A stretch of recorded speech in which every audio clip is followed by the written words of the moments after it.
नमस्कार प्यारे विद्यार्थियों, DAV model public school Hindi कक्षा में आपका स्वागत है। आइए मैं आज आपको पढ़ाने जा रहा हूँ आपकी कक्षा 9वीं में रचनात्मक लेखन के अंतर्गत अनौपचारिक पत्र। और इसके पूर्व मैंने अनौपचारिक पत्र के बारे में भी आपको बताया था। अनौपचारिक पत्र ऐसे पत्र होते हैं जो कि हम अपने माता पिता, परिजन, दोस्त या सगे संबंधियों को लिखते हैं। ये पत्र पूरी तरह से निजी या व्यक्तिगत होते हैं। इस तरह के पत्रों में व्यक्ति अपनी भावनाओं, विचारों व सूचनाओं को अपने प्रियजनों को भेजते हैं। ये पत्र कार्यालयीन नहीं होते हैं, कार्यालय के अधिकारियों को नहीं लिखे जाते हैं। आइए उदाहरण के माध्यम से हम जानें कौन कौन से हम पत्र लिख सकते हैं अनौपचारिक पत्र के अंतर्गत। तो इसमें जैसा कि हम देख रहे हैं, सर्वप्रथम यहाँ पर हम एक उदाहरण लेंगे और इस उदाहरण के माध्यम से जानेंगे कि किस प्रकार से ये अनौपचारिक पत्र लिखे जाते हैं। तो अपने बड़े भाई के विवाह में अपने मित्र को आमंत्रित करते हुए पत्र लिखिए। यहाँ पर मुख्य विषय है आपके बड़े भाई के विवाह, और किसको आमंत्रित करना है? अपने मित्र को आमंत्रित करना है।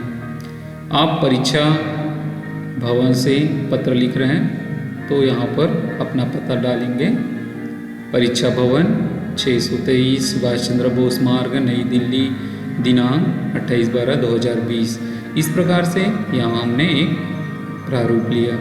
फिर पत्र को आगे बढ़ाते हुए प्रिय दोस्त या मित्र भी लिख सकते हैं। अर्णव मधुर स्नेह, आशा है तुम स्वस्थ एवं प्रसन्न होंगे और अपने स्कूल की पढ़ाई में व्यस्त होंगे। दोस्त अर्णव, मैं आज तुम्हें एक विशेष प्रयोजन से यह पत्र लिख रहा हूँ। दरअसल मेरे बड़े भाई की शादी 15 जनवरी 2021 को होनी निश्चित हुई है। शादी का कार्यक्रम 2 दिवसीय है, अतः आप सब परिवार मेरे बड़े भाई की शादी में आमंत्रित है। इस प्रकार से मुख्य विषय वस्तु को यहाँ पर हम लिख लिए।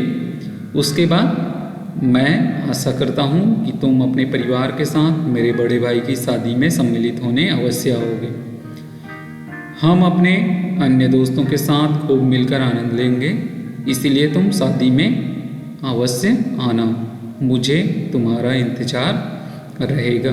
इस प्रकार से यहाँ पर मुख्य विषय वस्तु को समाहित करते हुए अपने मित्र को हमने अपने बड़े भाई की शादी में आमंत्रित करने के लिए पत्र लिखा।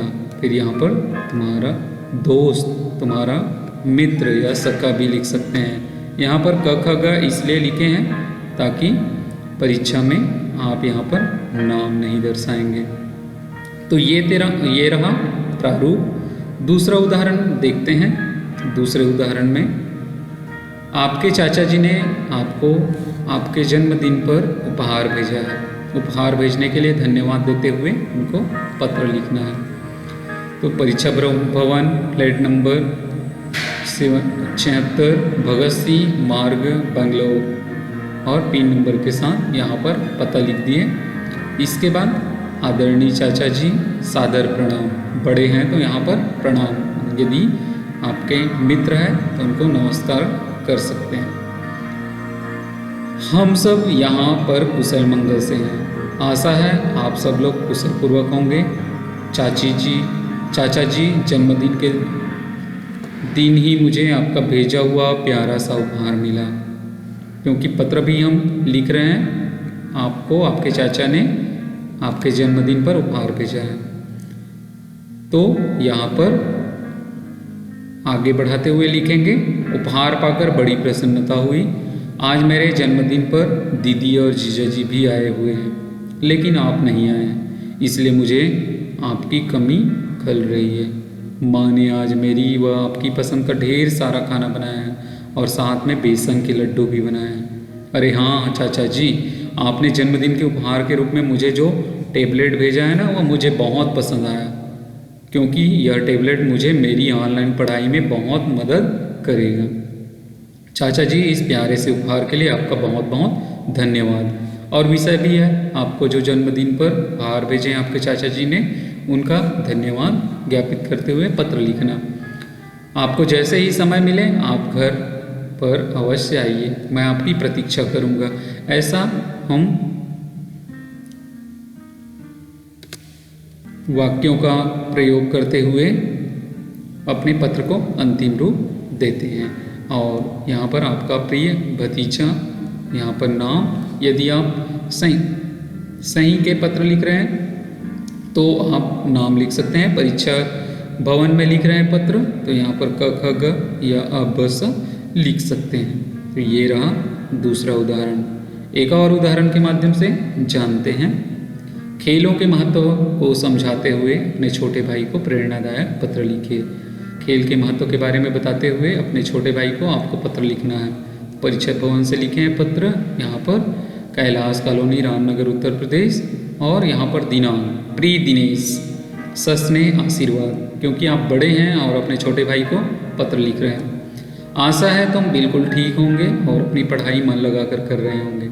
दिनेश, आज ही तुम्हारे प्रधानाचार्य जी की तरफ से एक पत्र आया है जिसमें उन्होंने लिखा है कि तुम पढ़ाई में तो अव्वल हो परंतु खेलों में तुम्हारी बिल्कुल भी रुचि नहीं है।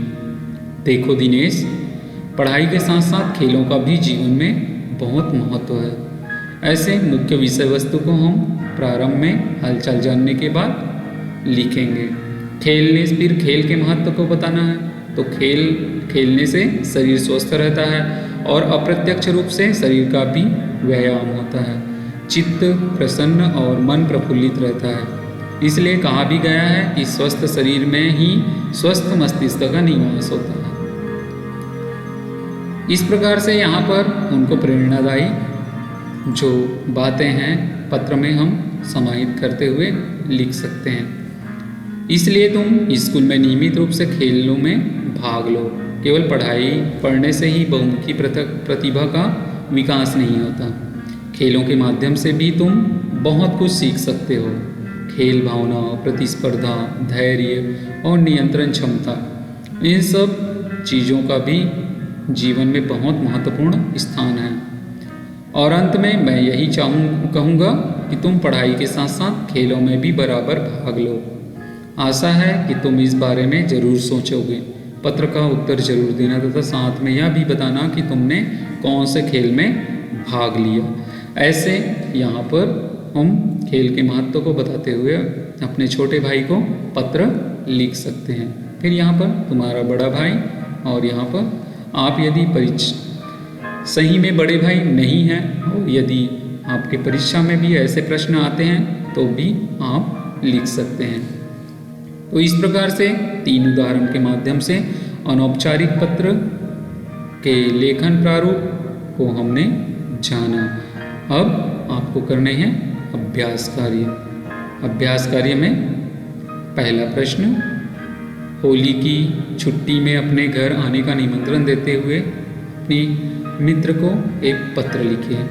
नागपुर में आयोजित एक पुस्तक प्रदर्शनी में जाने के अनुभव, अपने जो अनुभव है उनको बताते हुए अपने मित्र को पत्र लिखना है। तो इस प्रकार से ऐसे अनौपचारिक पत्र के प्रारूप के आधार पर इन प्रश्नों के उत्तर और जो पत्र वो अपनी अभ्यास पुस्तिका में लिखेंगे।